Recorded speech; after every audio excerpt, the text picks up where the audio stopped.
Should I come up with a better name for these videos? Like, I don't know, like part 1 of becoming a cabinet maker so I can quit my job. Okay, so we broke down some plywood to make a base cabinet and an upper cabinet. But for the upper cabinet, I still need to cut some dados to fit a back panel. And that's just so that when I open the cabinet, I don't see through to the drywall, I just see cabinet. So this is a good opportunity to talk about cabinet construction real quick. This is the typical construction for a cabinet that you can see into. You can see it has a top and bottom, 2 sides, and then it has this big back panel. We've already cut out the top, bottom, and sides. That's what we did in the previous video, but we haven't done anything for this back panel. And if I were to use the same material to cut out that back panel of 3/4 inch plywood, you can see how thick that is. It'd be pretty heavy, and this cabinet would be more expensive. So what do we do to compensate for that? Well, let's take a look at the back. If we didn't put anything in the back, then these long side pieces would want to bow out or bow in, or the whole cabinet could rack, which is where the sides go like this and create a parallelogram. But we want everything to stay square. So we add these stretchers. They're not the full height of the cabinet, so we still save on weight and cost, but they do act as a brace to make sure that these side pieces stay in line with each other. They stay straight and flat.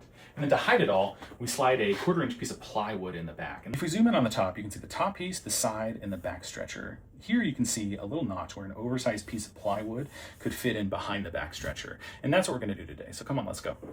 All right, let's set the table saw to about half the width of the plywood so it doesn't cut fully through.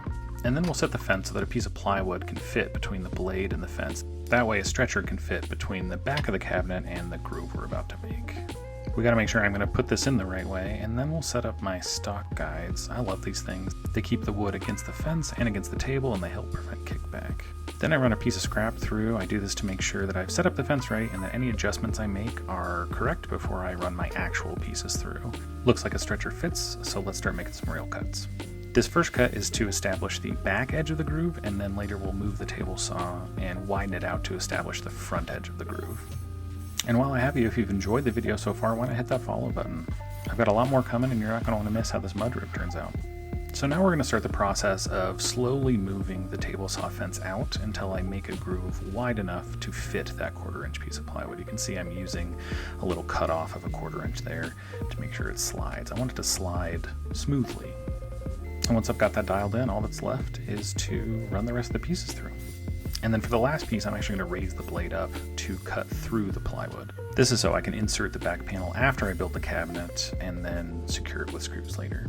And then you can see I didn't raise the blade quite high enough, so it didn't cut all the way through, but that's okay.